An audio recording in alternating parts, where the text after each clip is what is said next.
Hi, and welcome to Loan Officer Team Training. I am Irene Duford, your host, and I'm so excited to have Youssef here with us today. Youssef is a loan officer that I've had the honor of coaching, and I just want everybody to know how special this young man is. He set a goal. We'll talk about those. He set a goal at one point and in 2019 set this goal that he reached, and it was an audacious, huge goal, and he reached it. So we'll talk about that in a little bit, but welcome, Youssef. I'm so excited that you're here. Thanks for having me, Irene. I really appreciate it. Yeah, so tell us where you do business. So I am located in North Jersey. So Sparta, New Jersey is where my branch is. And Sparta is like as north as you can go without entering Pennsylvania. And it's also about 45 minutes outside of New York City. And you've recently had a son, right? Tell us about, how long you were married, how long you had a son, you and Jessica. I'm so excited for you. Yeah, absolutely. So I've been with Jessica for about 10 years. I got engaged in 2020 and got married in 2022. And just a little over a year later, we had our son Leo last year in September. So he's 9 months old, 9 months as of last week. Oh, so fun. Oh my goodness. And I have a granddaughter that's almost the same age. She's going to be in July. She's going to be a year old. So I've watched Leo and I've watched her, and it's just been fun to see the differences and the changes and all the fun things that happen when they're born. They make time go even faster than it goes. They do. They do. And like I do say this, and it's true, is your time is no longer just your own anymore, but it's so much enhanced, right? With so many wonderful things happening. Yeah, it's funny. Time goes by faster, but I've also learned to kind of like slow it down a little bit, right? And be in the moment. And that's important to me because one moment he needs to be held, and another moment he's crawling and he's got 3 teeth. Unbelievable. They grow Yeah, so fast. You know, yeah. they say that the years or the days are long, but the years are short. I agree with that. Yeah, you're getting it. You see how fast he grows, right? No, Yeah, it's so exciting. I just think that having children is one of the most fun things in the world. It's hard. it's There are hard. really hard times, but it's fun. It's It's what? also a motivator though. Yes. I've never been so motivated before. And I'm like, geez, I should have had him 5 years ago, you know? But I know everything is timing, and that would have been the right time, right? But still, it's the most motivation I've ever had. Yeah, so exciting.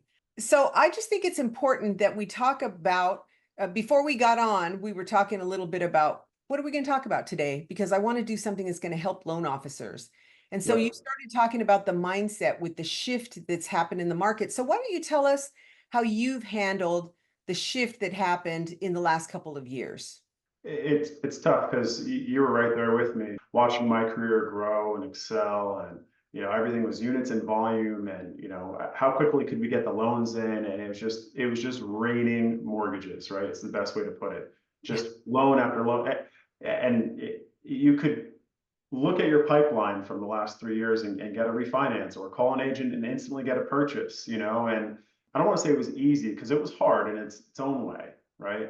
It was hard to manage. It was hard to see if your systems and processes could handle that volume of business, right? It was hard on you mentally, right? Even though everybody was doing well and I'm sure making more money than they've ever made, it was hard mentally because you weren't really getting a break per se. So you're trying to work, a little bit less harder at times and more smarter.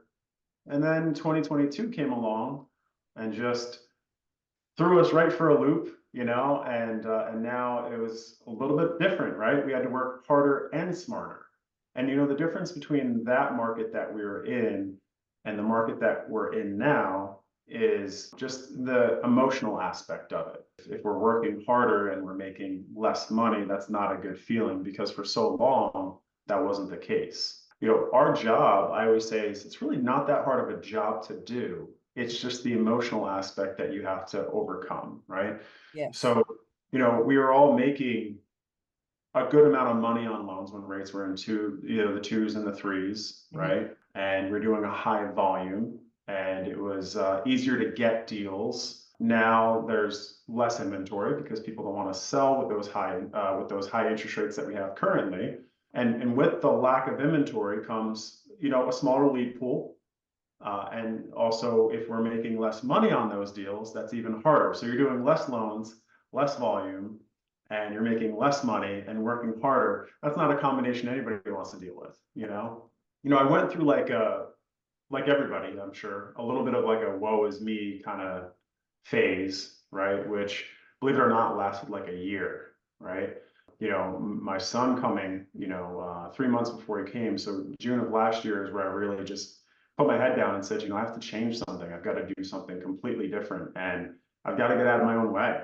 So what if I'm making less money? So what if it's harder, right? So what if I'm working longer hours? You just got to do it, and it's like that video by Arthur, was it Arthur Williams, or who was? Yes, I think it was Art Williams that says, yeah, Yeah, tell us about it, that video. It's a cool where video. he's like, okay, do it. And, everybody's, I'm trying to do this and I'm trying to do that. He's like, great, do it, So I watched that video again and I'm like, you know what? I'm just going to do it. And yeah, there's times where we make very little or no money on loans, but it's the volume and it's the future round too. And it's having the book of business, I went from, in the pandemic, having months where I closed 40 loans personally to, I had a month prior to getting out of my own way.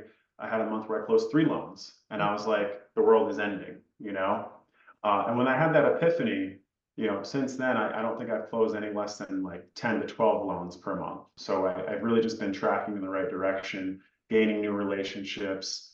Sometimes you have to fire ones that aren't working, understanding that, the client is going to be a shopper and you can't get offended by that, right? And they're doing their financial due diligence and you have to put themselves in their shoes. Rates are, in some cases, 3 times higher than what they had previously. Yes. And we have to put ourselves in their shoes because this is for their family. This is their financial affordability of a new home. They're not going to make this move unless it's right for them, and you have to help make it right for them. So some of the changes that I've done is just try to work more efficiently, try to spend my time educating clients more. If we're looking back during the pandemic and during the killer years of our industry, there's times where I spent 5 minutes getting an initial application and 10 minutes on a callback and you're ready to go and never talk to them again, right? Now I'm taking 15, 20 minutes to understand their goals on an application. I'm spending 30 minutes on a callback, and I'm even going into interest rates and just letting them behind the curtain on how they work and showing them, here's a rate with points, without points. Here's the difference in your payment. Scotty Campbell, who he made a video once and he called his callback with a client a loan strategy call. And that stuck with me. So shout out to Scotty Campbell for that. Scotty. Yep. So in my calendar, you'll see LSC, which is the loan strategy call with every borrower. And I try to make it, if they have the time, 30 minutes if possible. We go through everything. We do process of elimination on loan programs. I'll even ask if they have friends or family helping them with this process, right? That's a great question. This way I can invite them to a call. Say, okay, cool. If your dad is helping you and providing money for you, why don't we invite your dad to this conversation as well? And that's been a big game changer because you find out a whole lot of things when that happens. Yes. And then I have parents calling me and I'm perfectly okay with it. Because if I can answer their questions and they don't need to go to another outlet to get their answers, then that means more retention for me. So it's helped with my conversion rate a lot. I would say my credit pull to funding is about 32% at the moment, which is helpful because we also need to stay profitable as a business owner.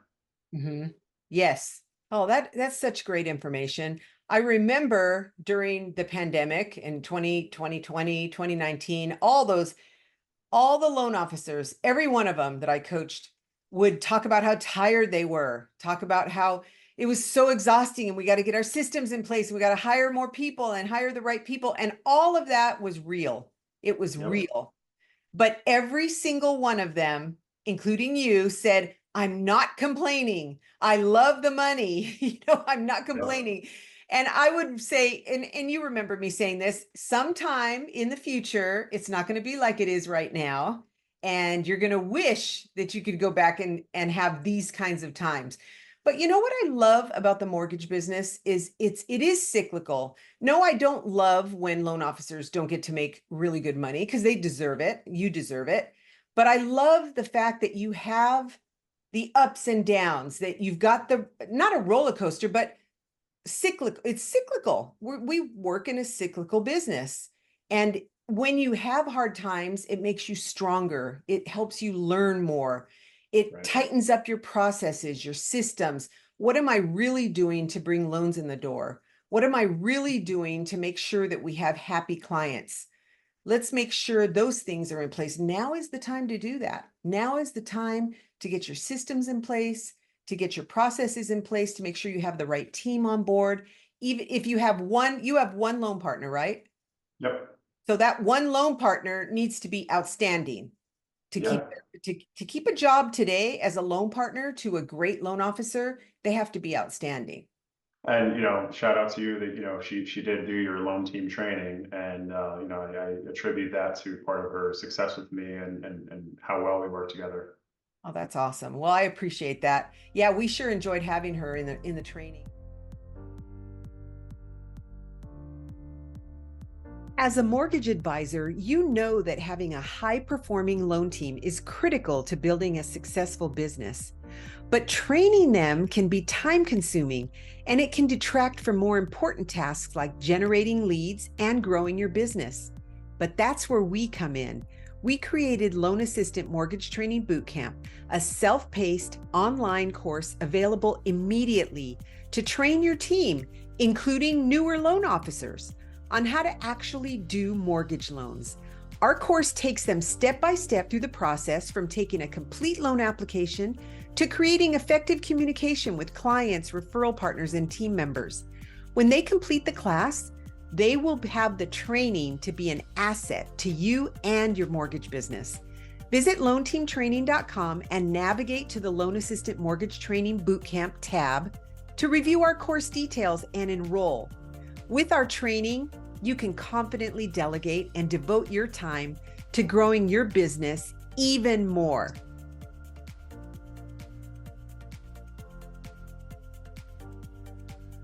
The thing is that she is outstanding, and that's why you kept her. You had to make a choice, right? At some point, you had a big team, just Yeah. like many loan officers across the country had to let people go. And the people that are left are the cream of the crop. Yep. They're the cream of the crop. And there's still people that are looking for jobs. And there's a lot of loan officers starting to look for teams now. And so Yeah. we did a podcast on how to find a great loan partner. Just the last podcast was about how to find a great loan partner. But it's really important that you get your teams in order, your processes, find out really, how do I get my business? What am I really doing to get business? So what do you do, Youssef, to bring more business in the door? So previously, I don't want to say we were all winging it, but we could have kind of done a little bit of winging, and if we really had to take a look at our business and we said, how many hours am I spending per week prospecting, and it might have been, okay, 2 hours this day, 1 hour this day, we're on appointments this day. Um, you really have to be dialed in. You've really got to spend your time prospecting. Like, you've always got to be going to coffee appointments or speaking with realtors, because if a realtor is your number one source of referrals, you've got the time now. You've got less loans in processing. You've got less headaches per se, right? More time to focus on bringing the business in. And those leads that you get are, honestly, they're higher quality today. You know, people that are buying a home in a 6, 7, 8% rate environment, they're, from what I've seen, or in my experience at least, they're higher caliber buyers, right? We've got Yeah. higher purchase prices, we've got higher loan amounts, we've got higher mortgage payments, right? You've got more financially fit borrowers, right? So for me, my highest and best use now is making sure that I'm 100% on the phone multiple hours per day trying to get business. Like after this podcast, I'm going to an appointment. It's an hour and 15 minutes away, but I'm doing it because I know it's going to be worth it, and I need to create this relationship with this high producer. That's awesome. So, I'm doing that. I'm also making sure that I'm staying in front of, and this is such a coaching taught way, right? is, we worry so much about getting all the leads in, but then we forget about them once we have them, right? Yes. And we feel like we're only successful by calling more leads and more leads and getting more pre-approvals out there. Fact of the matter is, though, you've got a pipeline of, say, a few hundred to a few thousand people that you've pre-approved and spent time with and done loan strategy calls with and have spent maybe an hour in some cases answering questions and scenarios and, sending out letters. Then you're not checking in with them.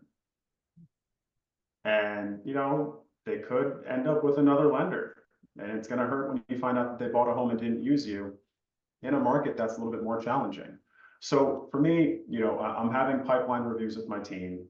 I'm prospecting at least 8 to 10 hours per week, right? Making sure I'm going on appointments, throwing events, whether it be a happy hour or, an alcohol-free lunch or breakfast, right? I'm participating in sponsoring events where it's affordable, just staying as relevant as possible because I'm trying to get in front of my number one referral source, which is the realtor. That's great. And I'm sure you're asking for referrals from each person that you talk to, and your loan partner is as well. Yep. Yes. So that's important. A lot of people think a loan partner shouldn't need to ask for referrals. If you ask in the right way, it's not really asking. You're not really selling. You're just, people are already happy with the service. And so if your loan partner is talking, she's the one that talks the most to your people, right? More than you do throughout the loan process.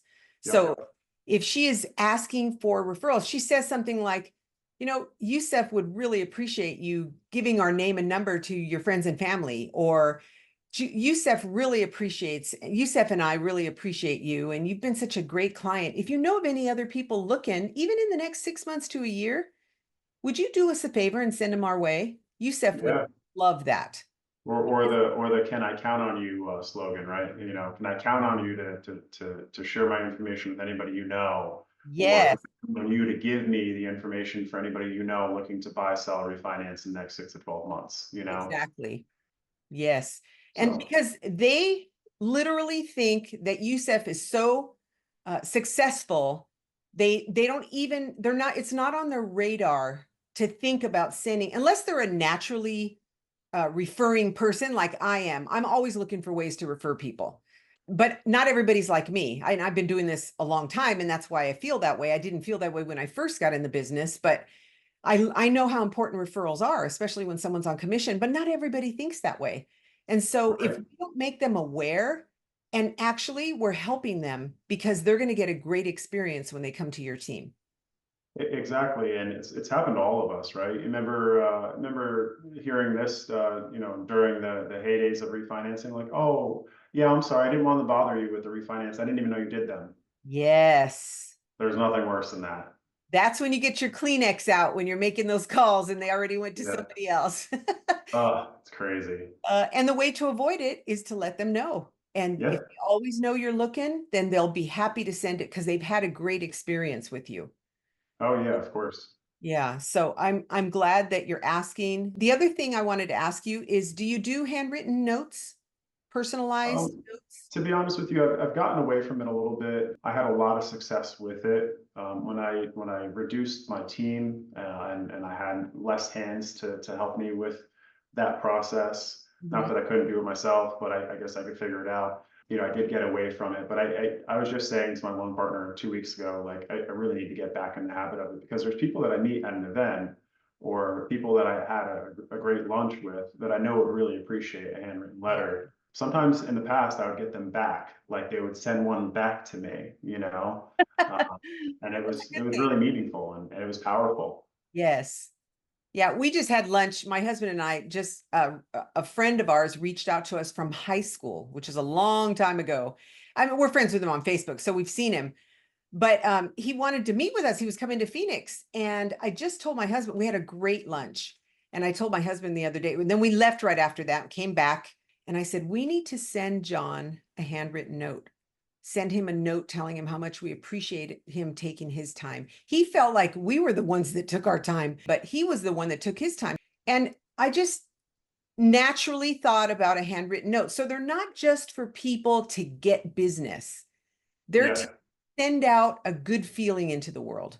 That's what Oh yeah. And it shows that you took additional time, right? Because anybody can just drive somewhere and sit with you and have a drink or have lunch, right? Because something's kind of in it for them. You know what I mean? Like they're also enjoying that coffee. They're also having lunch, right?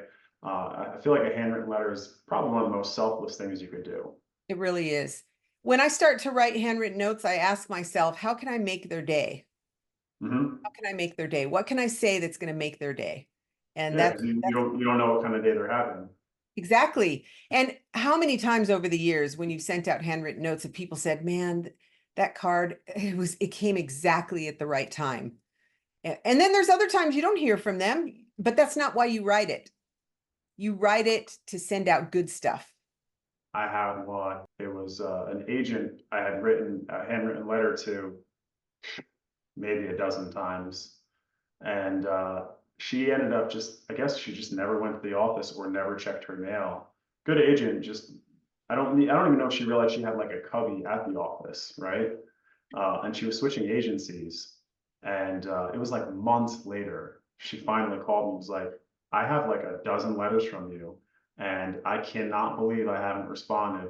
And we got together and now we have a relationship today. But it's just that, you never know, like, sure, you might not get some kind of reaction initially. You might not even make their day in the next week or two. This was Yes. a long time later. Yeah, that's great. I love that story. So when fear came in 2022 and things started getting fearful, what did you do? Like what routine, did you have a routine for overcoming the fear? Like getting yourself up and doing it no matter what? What did you do to get through that fear? I had good days and bad, I had days where I felt burnt out, honestly, like depressed, Mm, right? Feeling like, all right, this is the end of it. Trying to do my best to like motivate my team, motivate myself, right? Trying to pick up healthier habits, like making sure I eat right, making sure that we're not drinking too much or anything crazy like that, right? Making mm. sure that we're working out, just staying as positive as possible. But I didn't have all those good days, right? I had sometimes bad days or bad weeks, and you were with me during that, and you got to, hear me talking to you. And I think talking to other people who are experiencing what you're experiencing is really important, right? Talking to other producers, trying to stay away from the negative ones because you want some positive feedback, right? I Definitely. think it's just it's a change of mindset that you have to go through, and it's not going to happen overnight, Mm, right? You just have to understand that someone has moved the cheese, someone has, made it harder, and you just got to roll your sleeves up and deal with it and adapt, right? yes. It's like changing laptops or getting a new phone or switching from Android to Apple or moving to a new house, right? There's a lot of unknowns and uncertainties, but you have to settle in and adapt to it, and eventually I don't want to use the word comfortable, but you'll get comfortable being uncomfortable. Yes. And that's essentially what happened. It took me a few months, almost even a year, but it did happen. Yes. And you just stick it out and you get up every morning, you put your shoes on, you get dressed, you do the same thing and you work through the fear. Yep. Fear, fear can get us. It really can. It can wipe us out if we're not Yeah. careful. And nobody's immune to it. Yep. Nobody is immune to it. And even, the people that are coaching like the Tony Robbins and the Ed Milet's and all those people, they talk about fear too. It's just how we Yeah. work through it that matters. And there's Yeah. still a lot of people out there with fear right now, fear of what's going to happen with the real estate agents when they can't get paid for being a buyer's agent anymore. How's all that going to work? Are we still going to need the agent's business as much? Yes, we will. We will always need the agent's referrals. And it may be that we need to make more friends with the listing agents now. And, Yep. things have shifted a little bit, but you know what? That's life. Ed Milet actually had a really good podcast where he talks about when things are slower and your competition is taking it slower, it's time to lap them. Exactly. The realtors, they're open to phone calls right now. They're a little bit slower and they want innovative ways to help secure more business. So Yeah. they're open to coffee. I've never had so many coffee, successful lunch appointments, so many yeses on the phone than this environment that we're in. Uh, Yes. the loan officers, I don't want to say that they're vulnerable or to take advantage of vulnerable people, but if they're going to dial it back and not step on the pedal, then you've got to go twice as hard so you can lap them. Yes, for sure. This is the time to do it. Yeah. The time we're in that time because it is going to change. I'm not saying it's going to go back to 2 or 3% interest rates because I don't think we're going to see that. But I do know that it's going to change again. It's going to change in a good way. We used to have 30, 40 people in our WOW training. And now sometimes we have 5. And we're grateful for those 5 loan officers who sent them to us because they trust us. And we felt it. All of us have felt it that are related to the mortgage business. It's the way it is. And what I love about it is it's life. This is part of life's changes and we just have to go with it. But how we handle it is what matters. For I me, agree. I use a lot of self-talk. I constantly am using affirmations that keep me up because if I don't, it's very easy to get discouraged. But I just know we're in a building year also. I know we're in a building year. So I myself, I'm not a loan officer, but I have to take action in certain things to make sure that I am bringing business in the door as well for our training company. So it's just Yeah, one of those things that is just part of life. it is. Right now, I keep telling everybody, it kind of feels like 2015 in our business right now. I don't know how to describe it. Like it feels like we're about to build up to something great again, right? Yes. And like you said, it runs cycles. People don't realize it, but we're already into a 2-year cycle. You Yes. know, and I feel like it's coming back. I Hmm. can't describe it, but I feel like it's 2015, 16, 17 right now, where we're building the business again. We're working on agent relationships. We're getting deeper with our borrowers, right? Deeper in every relationship in our industry, Hmm. and that we're going to have some really incredible years behind us again. Yes, I agree. And one thing I would say is stay around positive people. That Yeah, doesn't mean if I don't believe that you should just knock people out of your life because they're negative. That's me personally. I would never do that to a friend, but make a point of being around other loan officers that are successful, that are positive. Yeah, everyone's going to complain once in a while. They're going to have their guard down a little bit, but be around positive people and it makes a difference. I know you hang around other positive people, the people on your big team. You yeah, got Landy, you've got a lot of people that are positive. So, really. yeah. Yeah, and the company I'm with, there's a lot of other branch managers that are also very positive, and we've Mhm. got group chats going together. We get together very often. I'd say quarterly, we find ourselves in touch with one another, despite being in different states. Even if you want to be positive with another industry tied to ours, like someone who does title, right? Yes. A homeowner's insurance rep. For us, we use attorneys for our transactions, right? An attorney. So in every aspect, if your day to day is surrounded by positive people in our industry, whether they're a loan officer, they're a realtor, or they're one of the third parties that we utilize, I think that's really important. To deal with the bah humbugs, there's a time and a place for it, but it can't be constant where it brings you down.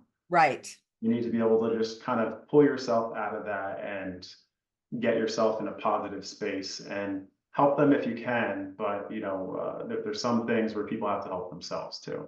Exactly. Another way that if you are feeling like you're out on an island, because some loan officers, they're brokers, they're by themselves, they don't have a team, whatever, they feel like they're out on an island. Create that for yourself by Yeah. getting on YouTube, by listening to great podcasts. There's a lot of great podcasts out there that are positive, that will help you get through these things, these times that we're in. So there's no excuse, right, to not be Yeah. around positive people because they can be in your ear on an AirPod as you're starting your day out in the morning, talking about Yeah. positive things. Absolutely. I could call you. I could call Anytime. some buddies like my buddy Tony, Carl. I could listen to Ed Milet, Brendan Burchard. I mean, whatever Yes. the case may be, there's always something there. You gotta yeah, and you gotta take care of yourself too. I think that's really important for your mental clarity. I think you're right. I think you're absolutely right. Most people don't take that into consideration, but when we start having more sugar, just feeding ourselves because we're stressed, you end up feeling worse. You think you're Yeah. temporarily feeling better, but then you end up feeling worse. And I've been guilty of that many times. And also for people that drink, like you said a little while ago, you didn't let yourself like go and drink too much or that type of thing. This is just like something silly I want to mention, but last year I did 4 dry months throughout the entire year just to make myself like reset and get away from it a little bit, Awesome. Yeah, Yeah. Did you do it 4 months in a row or four different? 4 different months. That's great. That what it does is it resets you every once in a while. You say, okay, I'm not going to partake of that and I'm going to get clear and feel good. And then that's awesome.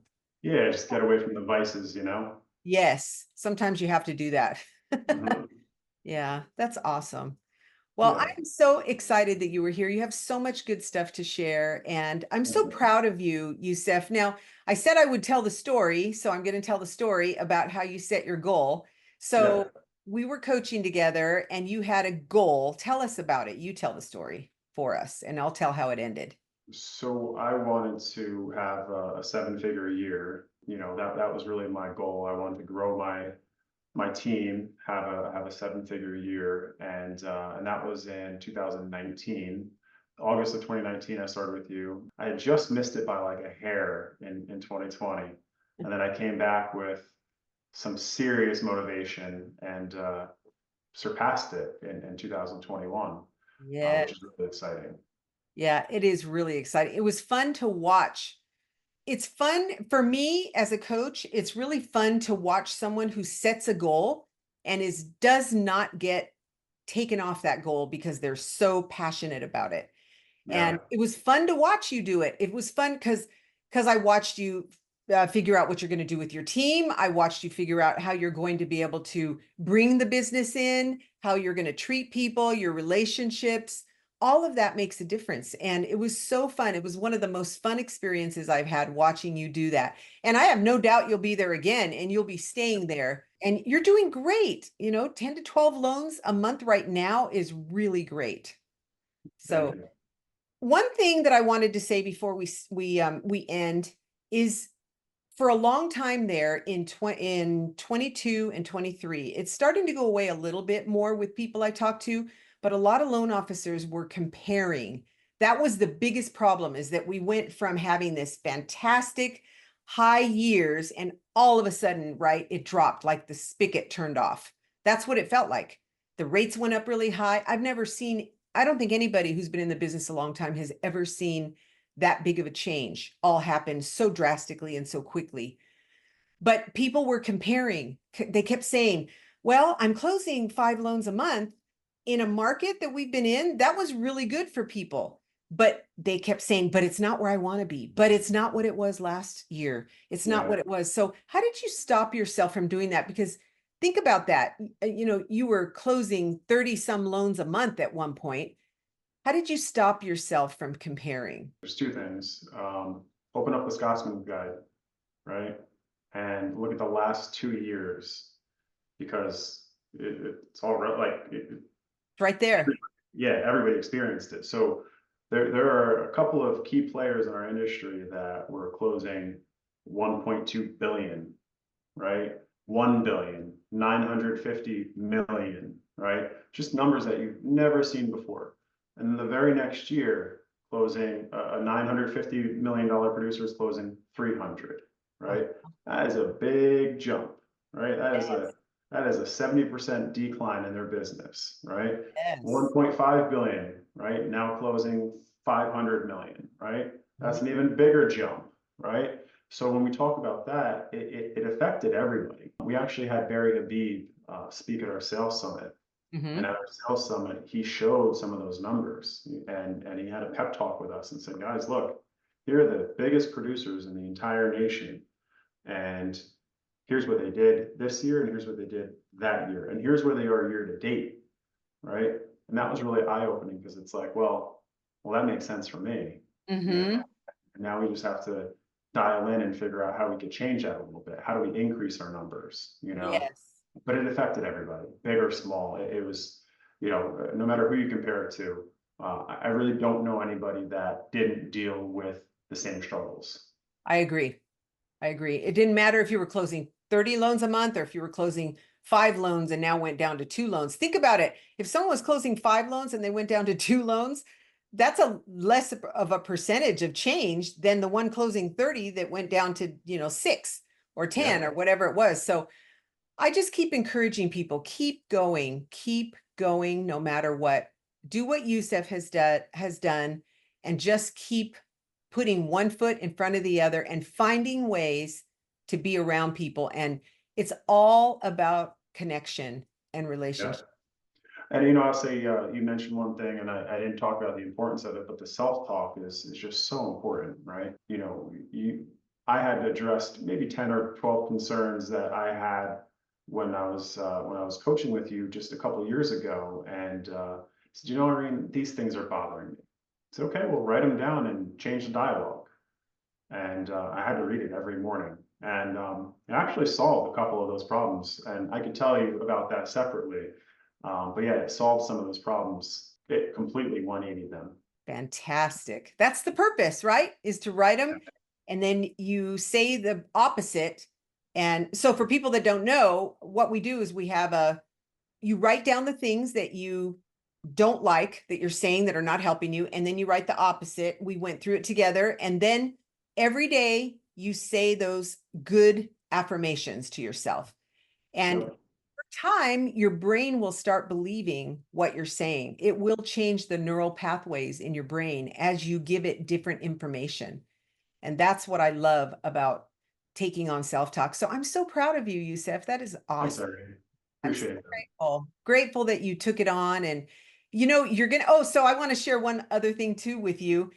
Show it to your son, like be intentional with your son about it. We haven't talked about this yet, but be really super intentional. So I don't know if you know that Snoop Dogg, of all people, Snoop Dogg has a affirmations for children. Oh, And it's wow. called Doggy Land. And so if you look it up, for those of you that have never heard of it before, it's called Doggy Land. And it is the coolest self-talk that I've seen for kids. And so what Kenny, my son, has an almost 1-year-old daughter. And from the time she was born, so her grandmother is with her during the day while her mom and dad work, but she has played those affirmations. It's a couple minutes long. She would, most people would say, why are you playing it? She's just an infant. But she's been hearing this her whole life because Kenny is being very intentional about making sure that she gets good Wow. self-talk. And so now as she gets older, he'll start, singing it with her because it's songs. They're songs. And Yeah. so he's singing it with her and playing it with her. And boy, I'm going to make sure also that she gets a lot of good self-talk, because if you can get that from the time you're little, what a difference. You don't have the hills. You're still going to have things, Yeah. because nobody's perfect. You're not going to get perfect self-talk from anybody growing up. No. But there will be coaches, like at school, there'll be teachers, there'll be people that say things to children that stop them from moving forward. And so if they can have a way of having good self-talk, this is a great way to do it. So I love Snoop Dogg's Doggy Land. It's one of That's my really neat. favorites. Yeah. I'm, And I'm then gonna have to check that out. as they get older, Shad Helmstetter on his selftalkplus.com, and there's an app called Self-Talk Plus. He has self-talk for children as well in a very calming, soothing voice. And that's been really, really good too. So my Wow. grandkids are very much into self-talk because I Yeah. taught them how to do They it. also, for those that have either Android or an iPhone, there's apps that you can download, positive affirmations, and they could just come to you daily. You know, Yes. you could set a schedule. So if you wake up at 5, you'll get your first notification at 5:30 or 6. And I Great. think that's a really good habit. Yeah, it's like getting a text from somebody that you know that is encouraging you. Yep. Yeah, so it's so awesome. I'm glad you brought that up about that. So thank you so much for being here, Youssef. Thanks I've for missed having me. seeing you, and I'm glad to see your face. And I'm Yeah. grateful to hear about your little one and Jessica. And oh my gosh, you guys have a wonderful family. Got to get to New Jersey one of these days and see you. Yeah, or maybe we come out to you, Yes. as long as there's air conditioning. Absolutely. Yes. In the summer is not the best time, but you know what? You're always welcome. We have 3 extra bedrooms and we have plenty of room. So you have a mi casa es su casa. My home is your home. Well, thanks for being here today. And thanks everybody for joining us. If you got value from this, I would really appreciate it if you would share it with other people so we get the word out there about the podcast. We don't always talk about loan officer stuff. Sometimes we talk about just personal growth things. And I enjoy talking about that too. So enjoy your day, everybody. And we will see you next time.